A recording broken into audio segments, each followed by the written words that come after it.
우리가 아직 죄인이었을 때 그리스도께서 우리를 위하여 죽으심으로써 하나님께서는 우리를 향한 그의 사랑을 나타내신다 그랬습니다. 오전의 주제는 예수 그리스도의 성품들입니다. 예수 그리스도의 성품들이에요. 예수님의 성품들은 여러 가지가 있죠. 여러 가지로 다양하지만 저는 여기서는 6가지 정도로 이제 간략하게 간추려서 그렇게 이제 말씀을 전하고자 합니다. 첫째는 예수 그리스도의 성품들 중에는 거룩하시다는 거예요. 예수 그리스도는 아주 거룩하시다는 거예요. 자, 그래서 예수님께서는 예수님을 항상 공격하고 모함하고 어떻게 하면 예수님을 모함을 쳐서 죽일까 이렇게 틈만 노리고 있는 바리새인들에게 어떻게 증거를 하셨는가 하면은 요한복음 7장 18절을 보겠습니다. 요한복음 7장의 18절을 보겠습니다. 요한복음 7장 18절입니다. 에 관하여 말하는 사람은 자신의 영광을 구하지만 보내신 분의 영광을 구하는 사람은 참되며 그 안에 아무 불의도 없다 이랬습니다. 분명히 불의가 없다고 증거하셨어요.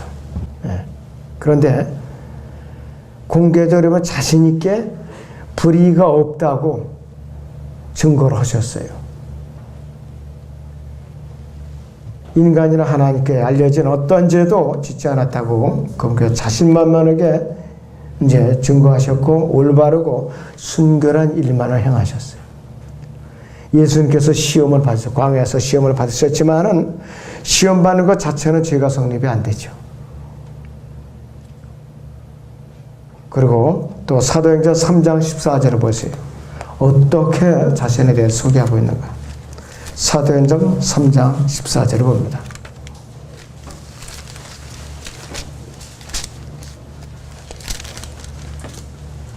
너희가 거룩하신 분이며 의로우신 분을 부인하고 도리어 살인자를 놓아 주기를 구하였도다 그랬습니다. 거룩하신 분이며 의로우신 분이라고 그랬어요. 거룩하신 분이며 의로우신 분이라고 그랬어요. 불의와는 전혀 관계가 없는 분이에요. 예수님께서는 의를 사랑하셨고 불의를 미워하심으로써 그분의 거룩하심을 나타내신 분이에요. 그분의 성전을 정결케 하시고 불의를 미워하셨죠. 성전에서 비둘기 파는 자들, 환전상들 그냥 상을 뒤엎어 버리셨어요. 그리고 그대로 채찍을 다 망때리쳤죠. 내 집은 모든 사람이 기도하는 집이라니까 어디 장사나 헤쳐먹고 그런 너희들이 왜 성전을 더럽히느냐 이게 바로 그렇게 질책을 하셨던 분이에요. 그리고 이 바리새인들 서기관들을 향해서 위선자인들아 독사의 자식들 하면서 그냥 독소를 퍼부으시면서 이들을 책망하셨어요. 자, 그래서 이 시대 이 세상에서 가장 아주 부정적이고 증오하는 문학은 누구에게서 나오느냐? 예수님께로부터 나오고요. 왜? 세상 사람들이 속을 뒤집어 놓거든요. 구원받지 못한 마귀의 자식들에게 속을 뒤집어 놓는 거예요.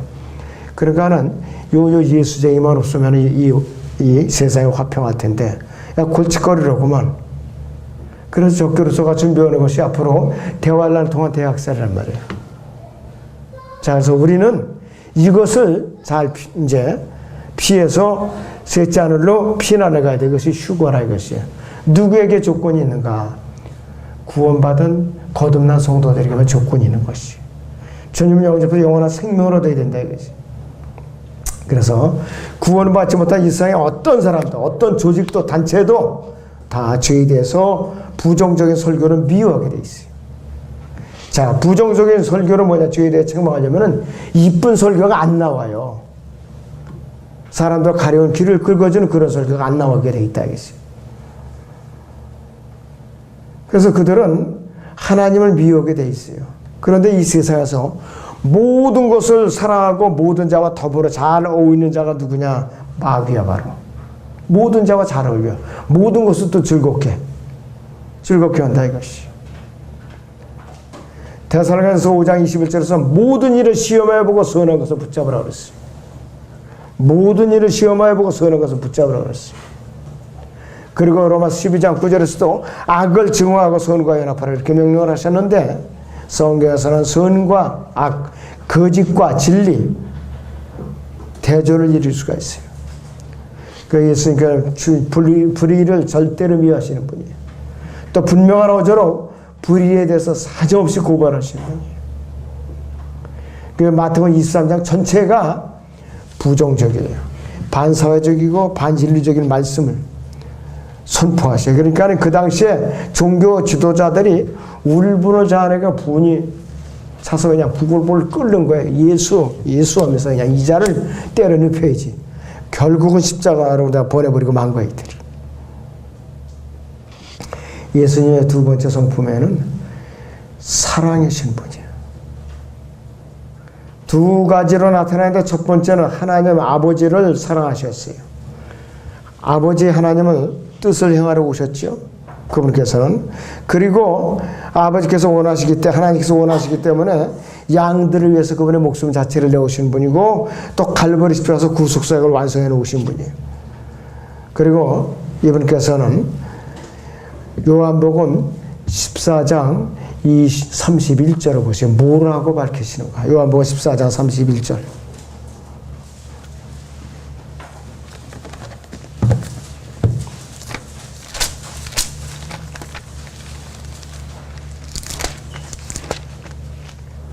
요한복음 14장 31절을 봅니다.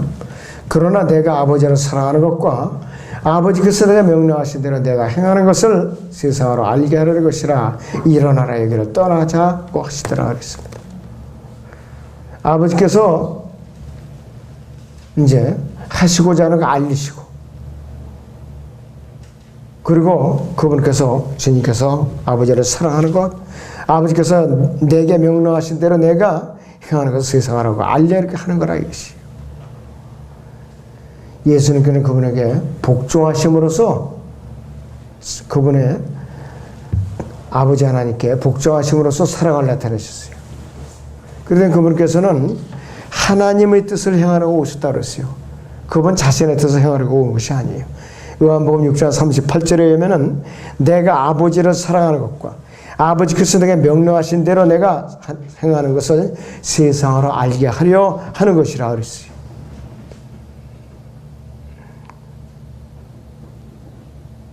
자, 여러분들, 그럼 영생이 뭔가 이게 도대체 영생. 요한복음 17장을 봅니다. 3절에서 4절을 보죠. 영생은 이것이니 그랬어요.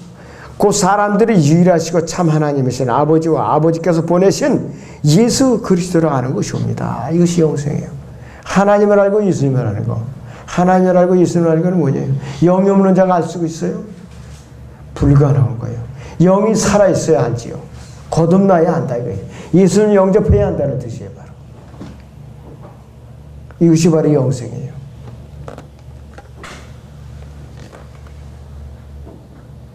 그리고 예수님께서는 그분의 이름을 완성하셨죠. 요한복음 19장 3절 다 이루었다 이것이. 이 세상을 위해서 모든 죄인들을 위해서 몸값을 내어놓으신 분이라 이것이. 그래서 이 하나님께서 세상을 이처럼 사랑하사 그의 독생자를 주셨으니 이는 그런 믿는 사람 누구든지 멸망하지 않고 영생을 얻게 하려 하심이라고 그랬는데 이 소중한 말씀을 전해놓으면 귀한 줄을 모르고 선조들 아무데나 버리고 눈살을 찌푸리고 됐어요. 다른 사람에나 주세요. 이러면서 사람들이 거부를 하고 있어요. 제일 불쌍한 사람들이 복음을 거절하고 길을 막고 돌아다닌 사람들이. 외모는 참 멋지게도 생겼는데 왜 그렇게 속마음이 텅 비어있고 참 실속이 없는지 안타까워요. 정말로 안타깝다 이것이.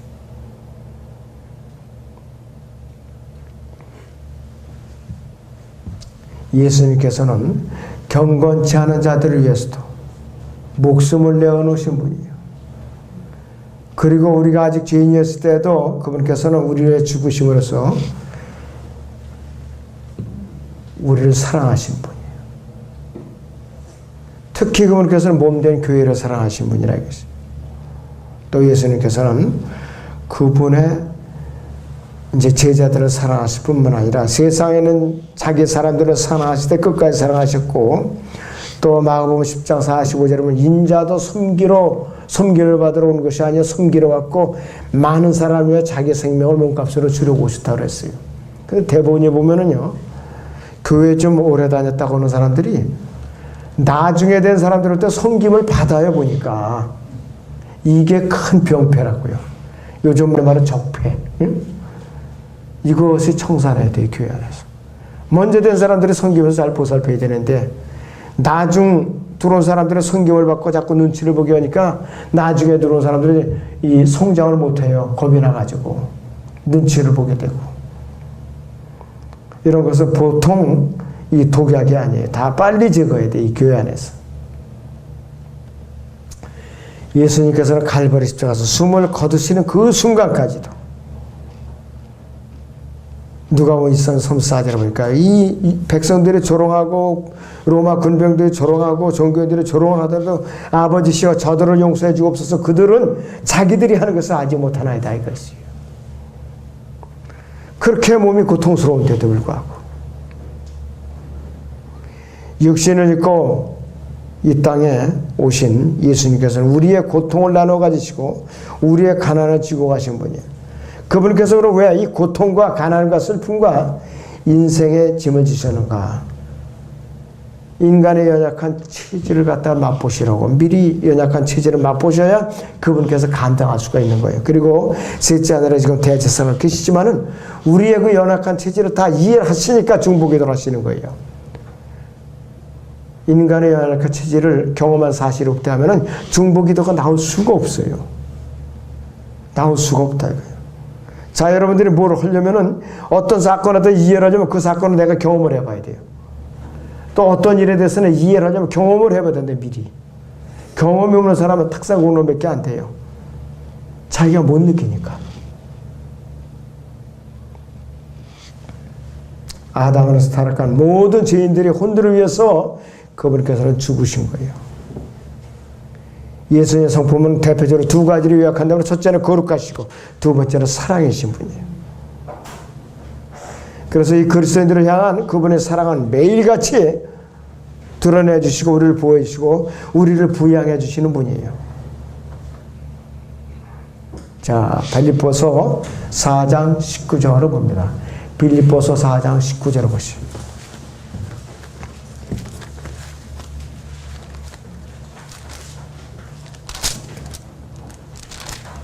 네, 빌립보서 4장 19절을 보죠.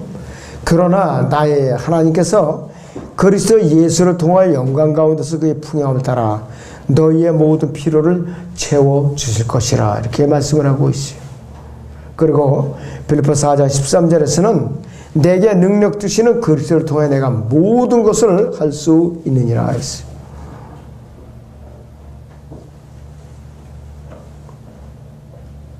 자, 얼마나 위대하신 분이에요. 얼마나 또 자상한 분이에요. 그리고 예수님께서는 틈만 나면은 대부분의 사역의 시간을 개개인의 혼을 이겨오는 일로 시간을 드린 분이에요. 우물가 여인하고 구원상담, 그 다음에 가나마다 현장에 들킨 여인과의 그 상담을 통해서, 그 다음에 빌립에게 상담을 통해서 어느 하나 소홀히 하지 않아, 어느 하나 소홀히 하지 않고 1대1로 대화를 통해서 구원을 했어요. 밤에 몰래 찾아온 니코데모에게 상담을 통해서 그가 구원받게 했어요. 많은 시간을 할애한 것이. 예수님께서는 자신을 거부하는 모든 혼들에 대해서도 애통해 하신 분이에요. 그분의 원수, 그분을 죽이려고 애를 썼던 원수들을 위해서 애통하는 마음으로 복음을 전하려고 했었던 분이라 이것이에요. 멸망당할 예루살렘에서 갇혀있는 유대인 각각의 혼들을 위해서 통곡하셨던 분이에요. 그래서 이 타락한 죄인들을 위해서 커다란 부담을 하루라도 벗어놓는 일이 없어요. 계속 무거운 짐을 지시고, 그래서 이 마태복음 11장에서는 수고하고 무거운 짐 다들아 내게로 오라 했어요. 다 내게로 오라. 그러면 너희가 쉼을 얻으리라고 했어요. 이 갈보리 십자가에서 이 무거운 짐을 다 지시고 우리 위해 숨을 거두신 거예요. 그분께서 숨을 거두시는 그 순간까지도 복음을 전했어요. 한쪽에는 강도에게 주여 오늘 당신의 왕국에 임하는 날을 기억하서 그러니까 진실로 내가 너에게 말하니 오늘 네가 나와 함께 나거나 있으리라. 가장 짧은 구원의 메시지예요. 가장 짧은 구원의 메시지. 오늘 네가 나와 함께 나거나 있으리라 이거죠. 이 강도는 너무나도 세상 말에 운수 대통한 사람이에요. 아주 가장 짧은 순간에 구원을 받았어요. 생전 좋은 일을 해본 적이 없잖아요. 그저 강도질하고 남의 거 수탈해내고 뺏고 때려눕히고 그러다 감옥에 잡혀 있다가 같이 사형을 당하는 입장인데 이 사람은 영생을 얻고 죽었어요. 예수님과 함께 바로 낙원으로 갔다 해요. 얼마나 이 사람은 수지 맞은 사람이에요. 죄를 지을 또 시간이 없었어요. 이 사람은 더 살질 않았기 때문에. 예수님의 성품 중 세 번째는 예수님께서는 동정심이 풍부하신 분이에요. 성경에서 가장 짧은 구절, 여러분들 요한복음 11장 35절을 보시죠. 요한복음 11장 35절을 봅니다. 영어로는 가장 짧은 구절이죠. 예수께서 우시더라 그랬어요. 영어로도 딱 두 자네요. Jesus wept 그랬어요. 근데 한글로는 데살로니가 전서 5장에 나와 있죠. 한글로 된 거 한번 보세요. 여기서. 예, 데살로니가 전서 5장 16절. 항상 기뻐하라. 항상 기뻐하라. Rejoice evermore.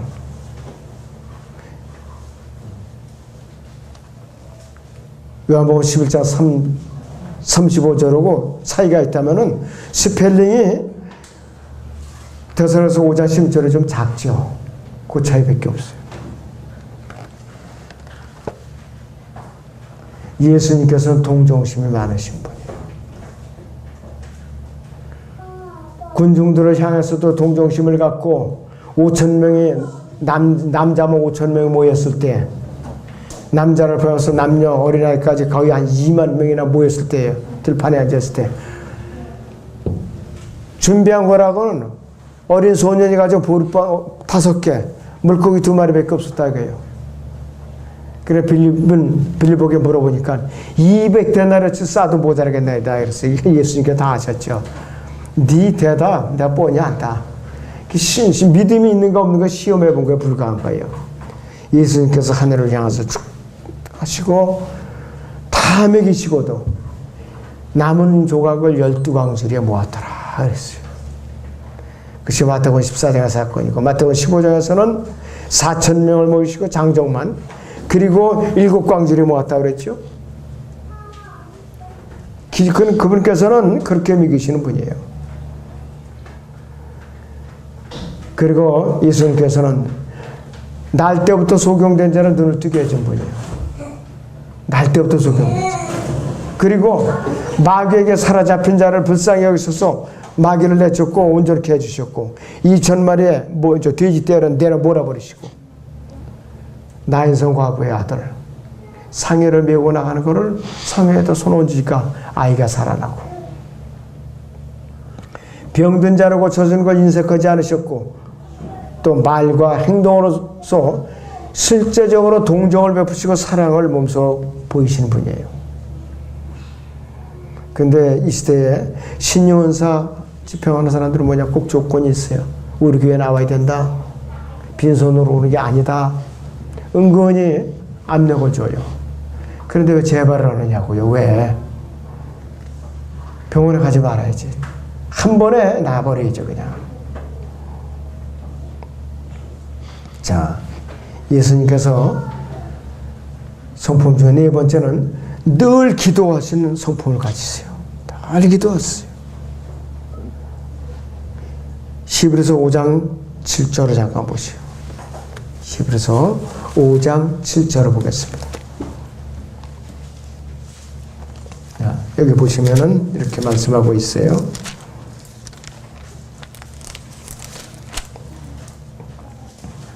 그는 육체로 계시는 날들 동안 자기를 사망에서 구원할 수 있는 분께 심한 통곡과 눈물로 기도와 간구를 드렸고 하나님께서는 그의 두려워하심을 인하여 들으셨느니라 그랬어요.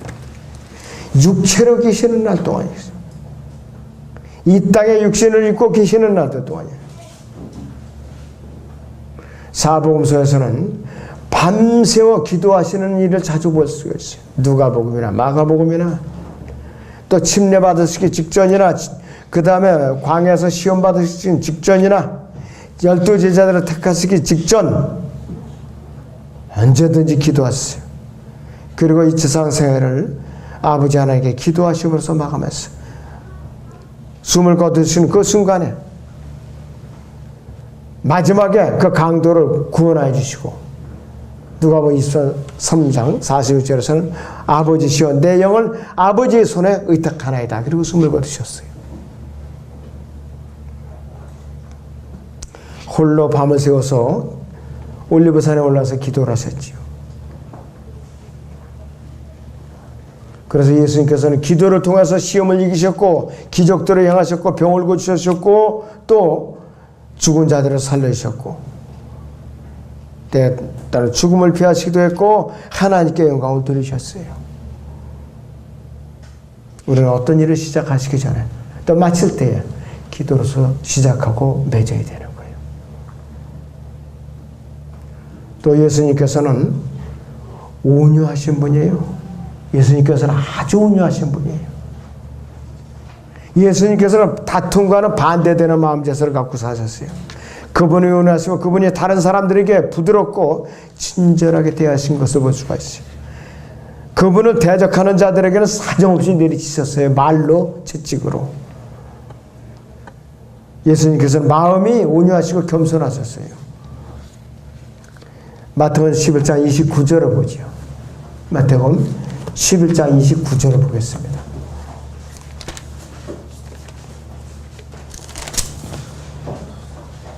나는 마음이 온유하고 겸손하니 내 멍에를 메고 나에게서 배우라. 그리하면 너희 혼의 쉼을 얻으리라. 이는 내 멍에는 쉽고 내 짐은 가볍기 때문이라고 하시더라고요.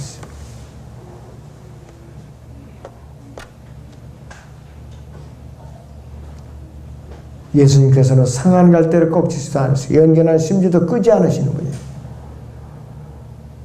또 주님께서는 마음이 상한 사람들을 부드럽게 대우하셨고 타락한 자들이 꺼져가는 열정에 바람을 불어서 다시 바로 세우려고 애를 썼던 분이에요. 예수님께서 숨을 거두실 때에 갈보리 십자가에서 갈증이라고 고통스러울 때에 지나가는 자들 조롱하는 거 네가 하나님의 아들이라면 다시 내려오거라. 그러면 내가 믿겠노라. 가만 놔둬라. 엘리야가 와서 그걸 구원해 주는지 보자. 구원해 주면 진짜 하나님의 아들로서 내가 믿겠다는 등 이런 모욕과 조롱을 당했을 때 제가 그 입장이라면 아니 그냥 당장 숨이 넘어가는 침이라도 뱉었을 거야. 이 더러운 놈더라고 그냥. 근데 그분께서는 저들의 죄들을 저들에게 돌리지 마옵소서. 저들이 하나님을 알지 못하나이다 이렇게 했어요. 그것이 어디서 나왔을까요? 동정심이 많았기 때문에 나왔다 이것이. 여섯 번째는 예수님께서는 마음이 겸손하신 분이에요. 마음이 겸손하신 분. 아까 읽어드렸던 마태복음 11장 29절에 다시 보죠. 나는 마음이 온유하고 겸손한 이것이. 내 멍에를 메고 나에게 배우라 그랬어요. 그렇게 되면 여러분들은 어떻게 돼요? 마음이 온유해지고 겸손해지고 왜 예수님을 이제 그 습성을 갖다가 여기가 받아들이니까. 예수님께서는 자신의 영광을 구해 본 적도 없고 또 자랑해 본 적도 없어요. 오직 하나님의 영광을 구하셨기 때문이에요. 주님께서는 겸손하셨기 때문에 바리새인들과 죄인들과 어려움 없이 대화를 하셨어요. 요한복음 8장 50절 보세요. 이들이 얼마나 거만했는가. 요한복음 8장 5절을 보겠습니다.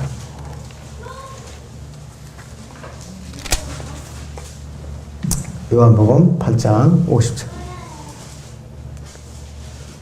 나는 내 자신의 영광을 구하지 아니하고 그것을 구하시고 판단하시는 이가 계시니라. 진실로 진실로 내가 너희에게 말하니 누구든지 내 말을 지키면 그는 결코 죽음을 보지 아니하라고 하시니라 그랬어요. 하나님의 영광을 대신 가로채신 적도 더더군다나 없으신 분이에요. 예수님께서는 결코 높은 것들을 생각지 않으세요. 낮은 데 처한 사람들과 언제든지 같이 하시고 겸손에 대해서 많은 교훈을 가르치셨고 하늘의 영광으로부터 7단계로 자신은 낮춰져 갖고 십자가까지 순종하셨는데 태어날 때도 말구유, 말염을 통해서 태어났다 이 말이에요. 바로 여러분들 지금 아무리 가난해도 이 말구유, 이 말염을 통해 태어나는 사람들이 있어요. 아무리 가난해도. 지금은 가난한 사람들 동사무소 신고하면은 그래도 포대기하고 뭐하고 갖다 주어요. 지금은. 그 당시에는 그거조차 없었어요. 여러분들. 지금은 출산하는 사람들은 아무리 가난해도 행복한 시대에 태어난 사람들이에요. 행복한 시대예요. 아무리 가난해도 병원에 가서 출산하잖아요. 요즘은. 그때는 말구유에 태어나고 그것도 추울 때예요. 탯줄도 누가 끊어줘요? 사람들이 그냥 가위를 끊어준 거예요. 자, 요즘은 하면 몸조리나 제대로 했겠어요? 그 모친이 몸조리나 제대로 했겠느냐고요. 자, 예수님이 인간의 몸에서 태어났고 또 따뜻하게 몸을 갖다 따뜻하게 그렇게 편안하게 복을 받았겠느냐 이것이. 초라하게 그분께서는 말구에서 태어나신 거예요. 웅장하게 아주 위험 있는 모습으로 말 타고 그렇게 나타나신 분이 아니에요. 빌립보서 2장 8절을 봅니다. 어떻게까지 그분이 낮추시는가요? 빌립보서 2장 8절을 보겠습니다. 자, 7절 8절을 봅니다. 오히려 자신의 영예를 버리고 종의 형체를 입으시어 사람들의 모습을 취하셨느니라. 그래야 사람과 같은 모양으로 나타나서 자신을 낮추시고 죽음에까지 순종하시니 십자가의 죽음에까지라 그랬어요. 비참한 건 말할 도 없어요. 아주 낮아질 때는 낮으신 분이에요. 예수님께서 거룩하시고 사랑스러우시고 죄 없으시고 동정심이 많으시요. 혼들을 사랑하시고 끝까지 사랑하시고 기도하셨고 온유하셨고 정직하시고 겸손하신 분이에요. 이러한 도덕적 성품을 인간이 가질 수가 있는가? 불가능해요. 여러분들 성령의 열매 봤죠? 갈라디아서 5장에. 예수님은 이 열매를 완벽하게 가지신 분이에요. 우리는 하나님의 능력과 그분의 은혜로 성령의 아름다운 열매를 탄탄하게 맺어가도록 우리는 훈련을 잘 쌓아야 돼요.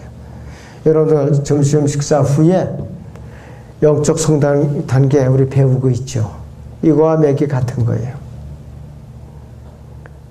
자, 그래서 이 신실한 그릇에 사랑과 기쁨과 온유함과 오래 참음과 선함, 친절함과 동정심, 우리의 주이시며 구주이신 예수 그리스도의 겸손함을 잘 단계적으로 배워나가야 돼요. 예수님과 같이 되는 것은 겉만 아니라 내면적으로 되어야 되는 것이에요. 그리고 참되고 순수하고 기도하는 자세는 이 땅에 살았고 현재 살고 있으며 앞으로 살게 된 모든 우리 그리스도인들이 품어야 할 가장 아주 굉장히 고차원적인 바람이에요. 또 우리의 목표가 되어야 돼요.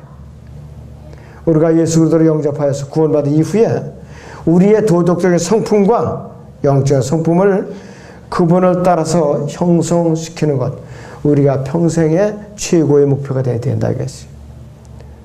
우리가 그리스도의 신바사가 섰을 때에, 태웠을 때에 너무 이것이 잿더미만 많이 나면 곤란하다 이거예요. 금은 보석을 건져야 최소한 보석이라도 꽉 붙들어야지요. 아무것도 건질 것 없이 그냥 이렇게 잿가루만 잡고 날리다 보면 곤란하잖아요. 우리가. 자, 그래서 우리가 그분께 우리 자신을 내어드리는 것은 그분께서 우리 안에 그러한 성품을 나타내시고 우리 안에서 살아계셔요. 헌신하라, 이게 우리 몸을 내어 드리라 이것이에요. 자, 로마서 6장 19절을 다시 보겠습니다. 로마서 6장 19절을 봅니다.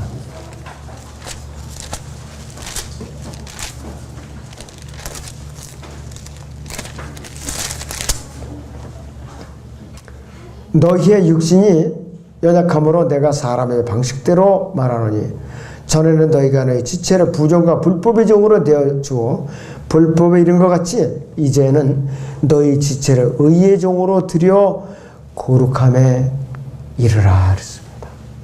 거듭나기에는 의의 종으로 들여 거룩함에 이르라 했어요. 이 사도 바울의 권면이 예수 그리스도께서 바로 이 시대에 우리에게 원하시는 거죠. 우리를 믿는 자 안에 내주하시는 예수 그리스도께서 성도들 안에 성령의 열매를 꾸준히 맺도록 우리 자신을 그분께 철저하게 내드려야 돼요. 1%도 남기면 안 돼요. 완전히 그분께 순종해야 돼요. 그랬을 때에 예수 그리스도의 성품을 우리가 그대로 받아들여서 그분의 성품이 우리 안에서 차근차근히 형성이 되는 거예요.